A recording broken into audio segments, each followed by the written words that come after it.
सबके प्रणाम। स्वर्गीय अंजन जी के लिखल एगो गीत रउरा लोग के सामने रखतनी। इतना सुंदर देशभक्ति गीत भोजपुरी में वहाँ के लिखले बनी।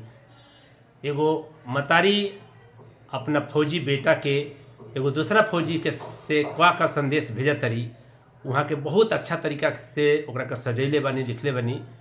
सुनी सभे कि बबुआ ले ले जइहा हमरो समान हो, पूछी है जवान सुगना। कि बबुआ ले ले जइहा हमरो समान हो, पूछी है जवान सुगना। कि पानी में पनडुब्बी चढ़ के करे सिंधु रखवारी, रक्षा खातिर जागल हुई है ले बंदूक तैयारी।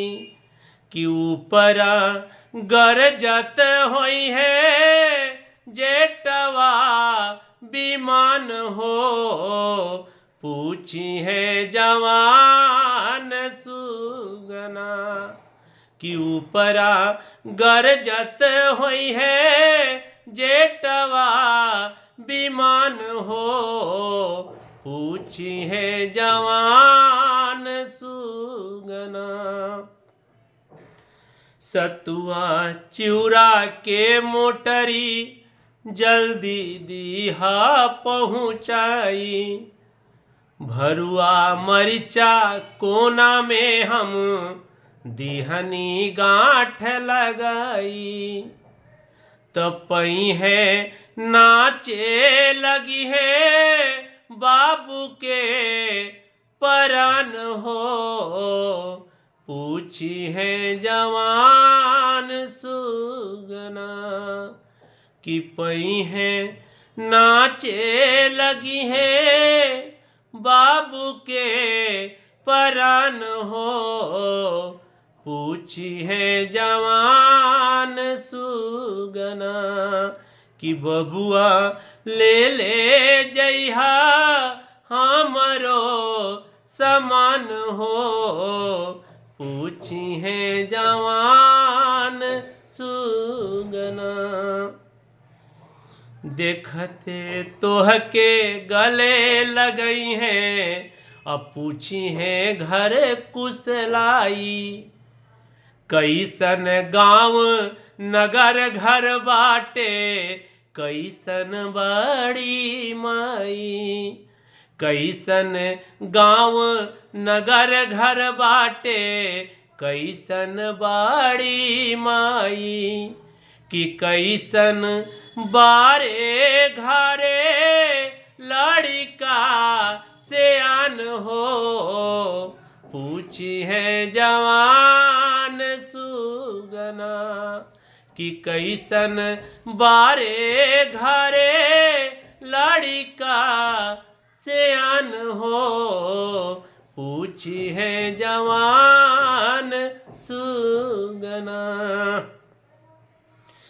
कि कह दी सावन में आके राखी लीहन बंधवाई। कब से बहिना जोहत बारी कब ले आई है भाई। कब से बहिना जोहत बारी कब ले आई है भाई। कि कागाऊ चरेला सझिया बिहान हो, पूछी है जवान सुगना। कि कागा चरेला सझिया बिहान हो, पूछी है जवान सुगना। और का कहतरी कि ई मत कहिहा मैया तोहर पाकल फल हो गईली। मत कहिहा कि मैया तोहर पाकल फल हो गईली। चिट्ठी लिखली कांपत हाथे और जात जात रो गईली। ना त बेकल होई बाबू के परान हो, पूछी है जवान सुगना।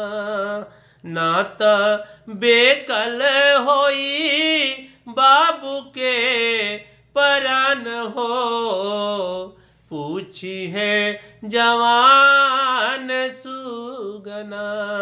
कि बबुआ ले जइहा हमरो समान हो, पूछी है जवान सुगना।